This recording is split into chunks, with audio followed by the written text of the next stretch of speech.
Good morning, শুভ সকাল। সবাই কেমন আছো? আশা করছি খুব ভালো আছো, সুস্থ আছো।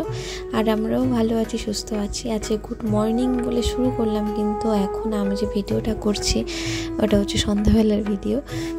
তো ভিডিওটা অবশ্যই শেষ পর্যন্ত দেখো, আশা করছি তোমাদের খুব ভালো লাগবে। তো ভালো লাগলে অবশ্যই পাশে থেকো। তো চলো, দেখো বাড়ি থেকে চলে এসছে মা, বাবা, মেয়েকে দেখতে, আমাদেরকে দেখতে।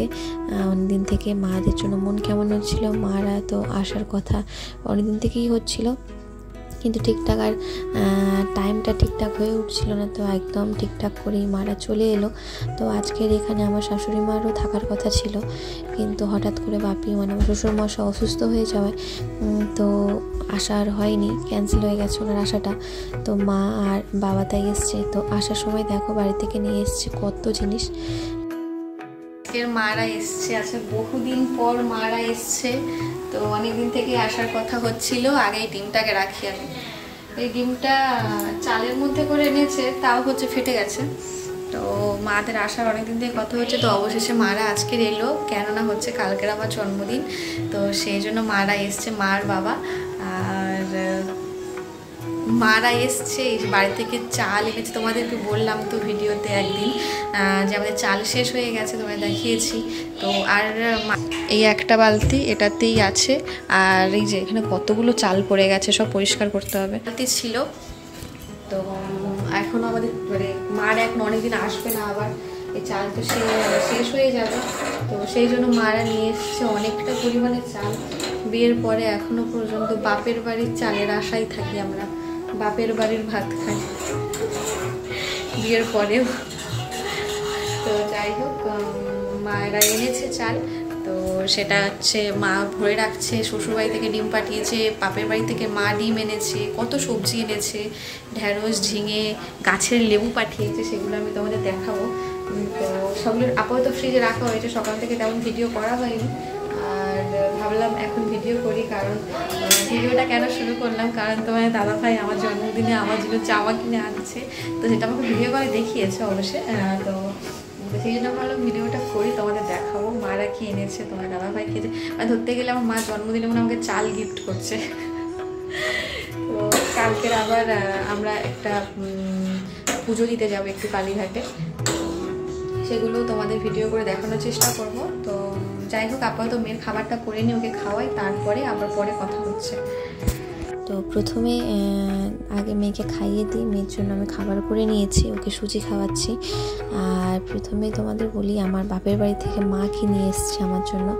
তো মা এনেছে চাল আর ডিম, এগুলো এনেছে।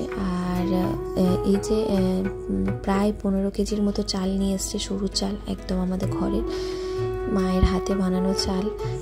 আমাদের জমির ধান থেকে ধান, সেগুলো মা নিজের হাতে সেদ্ধ টেদ্ধ করে সব কিছু করে তৈরি করে সেই চাল। তো আর এই চালটা না সত্যি খুবই সুন্দর খেতে। বাইরে কেনা তুমি যত চাল খাও, এই যে সরু দুধেশ্বর চালটা, তার মানে খেতেই তার কত সুন্দর একটা টেস্ট। তো এখন তোমাদের দেখাবো আমার শ্বশুরবাড়ি থেকে আমার শাশুড়ি মা কী কী জিনিস পাঠিয়েছে। তো এখানে দেখো প্রথমে পাঠিয়েছে একটা চানাচুরের প্যাকেট। তারপরে এই যে প্যাকেটটা আছে এর মধ্যে রয়েছে হলুদ গুঁড়ো। আমি বলেছিলাম মা আমাদের দোকানের হলুদ লঙ্কা খুবই ভালো, সেগুলো পাঠাবে। তো সেই জন্যই আর কি মা হলুদ আর লঙ্কা গুঁড়ো পাঠিয়েছে, কারণ এই হলুদ লঙ্কা গুঁড়ো আমাদের ঘরে মানে গোটা হলুদ কুটিয়ে এগুলো তৈরি করে, মানে নিজেদের একটা বাছাই করা একটা যেটা জিনিসটা হয় না, সেটা হলে সুন্দর হয়। কেনা প্যাকেটের থেকে অল্প দিলেই কি সুন্দর হলুদ হয়ে যায়, লঙ্কা তো অল্প দিলেই একদম ঝাল টকটকে হয়ে যায়। তো এই যে এগুলো পাঠিয়েছে। তারপরে একটা হচ্ছে তেলের প্যাকেট পাঠিয়েছে, একটা পাঁপড়ের প্যাকেট পাঠিয়েছে। তো এগুলো সব আমাদের দোকানের, তো সেগুলোই পাঠিয়েছে। তো চানাচুরগুলো আমি ঢেলে নিচ্ছি। আমি কিন্তু সত্যি কথা বলতে আমি কিন্তু মাকে বলেই নি যে আমাকে চানাচুর তেল এগুলো দেবে, আমি শুধু বলেছিলাম যে হলুদ আর লঙ্কা গুঁড়ো দেবে। তো মা আবার এক্সট্রা করে এগুলো পাঠিয়ে দিয়েছে। তো ভালোই হলো, চানাচুরও কম মানে ছিল, পাঁপড়ও ছিল না, হয়ে গেল। তেলও একদম কম ছিল, কিনতে হতো, তো কিনতে হতো না। তো আর মেয়ের জন্য যে ডিম পাঠিয়েছে, মা বাপের বাড়ি থেকেও মা নিয়ে এসছে, শ্বশুরবাড়ি থেকেও মা পাঠিয়েছে, মানে দুজনে হাফাপি করে পাঠিয়েছে অনেক ডিম। আর ডিমগুলো একটা কোটোর মধ্যে করে এনেছে। আর আমাদের বাড়ি থেকে মানে আমার বাপের বাড়ি শ্বশুর বাড়ি কিছু 5-10 মিনিটের তফাৎ, হয়তো 10-15 মিনিটের। তো সেখান থেকে আমাদের সব কিছু বয়ে এনেছে মা। আর আমাদের এই কলকাতার বাড়িতে আসতে মিনিমাম 4 ঘন্টা টাইম লাগে, আর সেখান থেকেই 4 ঘন্টা ট্রেন, বাস, অটো সমস্ত কিছু চেঞ্জ করে করে এত কিছু আনা। সত্যি একজন বাবা মাই পারে তার মেয়ে ছেলের কোনো কষ্ট হলে সেগুলোকে নিজেরা, সেগুলো যতই কষ্ট হোক না নিজেদের, তাও মানে মেয়ে মানে যেই হোক না কেন তাদের ছেলে কষ্ট কিন্তু বাবা মা দেখতে পারে না। তো আগে আমার মায়েরা এরকম করতো, এখন এবারে আমাদের ক্ষেত্রে সেটা হচ্ছে আমার মেয়ের ক্ষেত্রে। আর এখন দেখো তার দিদুন তাকে কি করছে, ব্যাগের মধ্যে সমস্ত কিছু দিয়ে তাকে একটা কাঁধে হচ্ছে ব্যাগ দিয়ে দিয়েছে, আর সে টুংটুং করে এদিক ওদিক হেঁটে বেড়াচ্ছিল। তো এখন এমন একটা হয়ে গেছে, মেয়ের থেকে এখন নাতনির টান বেশি হয়ে গেছে। একটা কথাই আছে না, বাঁশের থেকে কঞ্চির টান বেশি, তো সেই একটা কথার মতো সেটাই একটা হয়েছে। মানে আমাদের থেকে আমার মেয়ের টান এখন তার ঠাম্মা ঠাকুরদা, তার দিদা দাদুর কাছে বেশি। তো যাই হোক, এখন মাকে নিয়ে চলে এসেছি একটু বাইরে। এখানে এক চাউমিন তৈরি করে খুব সুন্দর, তো ভাবলাম বাবাকে খাওয়াই। আর আমার বাবা এইসব টুকিটাকি জিনিসপত্র খেতে খুবই পছন্দ করে, তাই ভাবলাম বাবার জন্য একটু নিয়ে যাই। আর নিতে এসে দেখলাম একটা দোকানে অনেক শাক পাতা নিয়ে বসেছে, তো সেখান থেকে মেয়ের জন্য একটু কুলেখাড়া নিলাম, তরকারিতে দেবো। আর আমাদের জন্য একটু শাক নিলাম, একটা ভুট্টা নিলাম, আর একটা নতুনত্ব শাক নিলাম। সেই শাকটার নাম হচ্ছে ঘেটকুল। তো এই শাকটা অনেক ছোটোবেলায় আমি বাড়িতে খেয়েছিলাম, আমাদের ওখানে কয়েকটা মাত্র গাছ হয়েছিল। এগুলো হচ্ছে বেটে, তারপরে যেমন ওই যে প্রথমে হালকা সেদ্ধ করে বেটে নিতে হয়, তারপরে হচ্ছে কড়ার মধ্যে রসুন, কালো জিরে এই সমস্ত কিছু একটু কষে নিলেই নুন লঙ্কা হলুদ দিয়ে বেশ খুব সুন্দর খেতে লাগে। সমস্ত কিছু আর দেখিয়ে তো ওঠা হয় না, কারণ কাজকর্ম থাকে মেয়ের সমস্ত কিছু। তো যেটুকু সময় পাই, যেটুকু পাই সেটুকুই তোমাদের আর কি দেখায়। তো এখন আমি রান্না বসিয়েছি, বেগুন ভাজা আর ডিমের তরকারি। তো আজকের এই রান্নাবান্না করে বাবাকে যখন খেতে দিই, বাবা খেয়ে বলেছে, দেখো তোমার থেকে তোমার মেয়ে ভালো রান্না করে। তো এইটা আমার কাছে খুবই বড় পাওনা, কারণ আমি সত্যি কথা কোনো রান্নাবান্না কোনো কাজকর্ম না জেনে বিয়ে করেছি। সেখানে বিয়ে 4 বছর পর বাবা আমার আমার রান্না মানে খেয়ে যদি বলে এই কথাটা, তো সত্যি কথা, কারণ আমি তো কিছুই জানতাম না। সেখানে যদি কারোর অন্তত আমার রান্না খেয়ে ভালো লেগেছে, সেটাই তো অনেকটা। তো এখন আমি নিয়ে এসেছি ভুট্টা, এটাকে পোড়ানো হবে। আর তোমার দাদাভাইও চলে এসছে, এই ভুট্টাটাকে আমি পোড়াবো। তো এই ভুট্টাটা রেখে দিই তোমার দাদা, কারণ আমরা তো কি বলে চাউমিন খেয়েছি, তো ভাবলাম এই ভুট্টাটা তোমার দাদাভাইয়ের জন্য রেখে দিই, ওকে এটা পুড়িয়ে দেবো। তো এখন দেখো ওর বাবা চলে এসছে, আর ওর বাবা ওকে, আমার মেয়ে অনেক কথা শোনে, তো ওর বাবা ওকে বলেছে এই জামাটা নিয়ে যাও, মামামের কাছে দিয়ে দাও।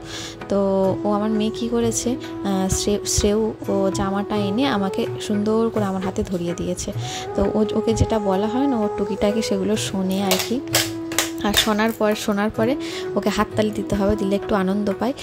তো এইটাই ও করে আর কি, এটা ওর একটু উৎসাহ। কোনো কাজ করলে ওর হাততালি দিতে হবে, দিলে সেটা আরও যদি তুমি বলতো সেটাও শুনবে আরও ভালো করে।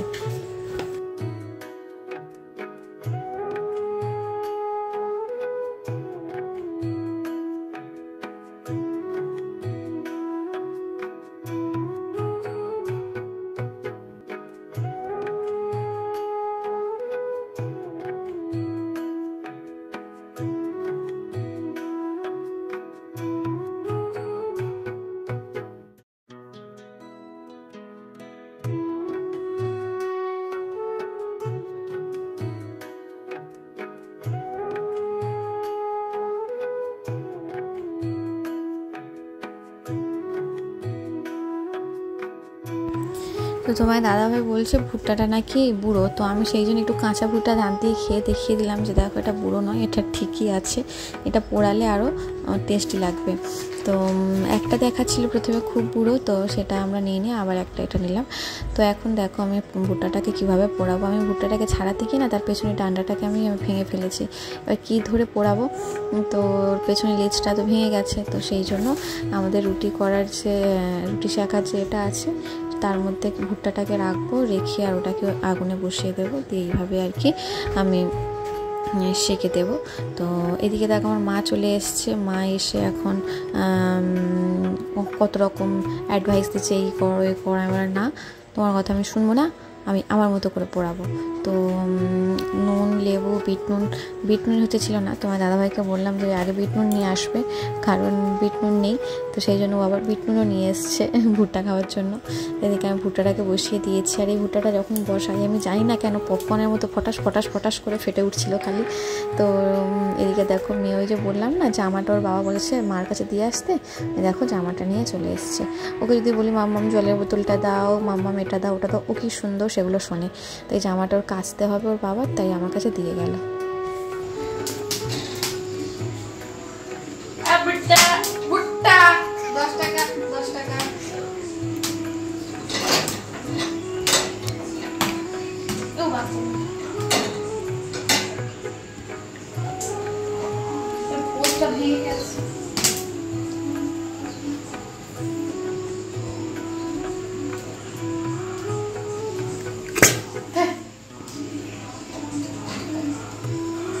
দেখো মুখ থেকে পেছন সব পুড়িয়ে দিচ্ছি।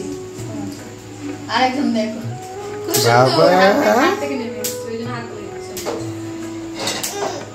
কি হাতে লেগেছে, ও বাবা থাক থাক থাক থাক ওটা।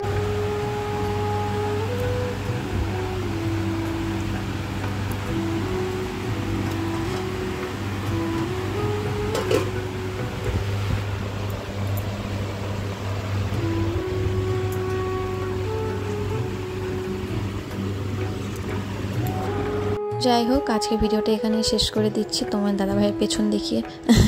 কারণ হচ্ছে ও হচ্ছে এখন এই যে মারা নিচে শুয়েছে আর আমরা উপরে শোবো, আর ছোট একটা ঘরের মধ্যে এই সমস্ত সব কিছু আর কি এরকমভাবেই করতে হয় আমাদের। তো এইদিকে এখন স্ট্যান্ড ফ্যানটা লাগানো হচ্ছে, কারণ মারা নিচে শুয়ে আছে, নিচেও তো হাওয়া যাবে না। তো স্ট্যান্ড ফ্যানের ঘাটটাকে সে ঘুরিয়ে ঘুরিয়ে যেটা করে না সেটা এ করে দিচ্ছে, অন করে, যাতে এদিক ওদিক দুজনদেরই হাওয়া লাগে। তো আজকের এখানেই শেষ করছি। ভালো লাগলে পাশে থেকো। Tata, good night.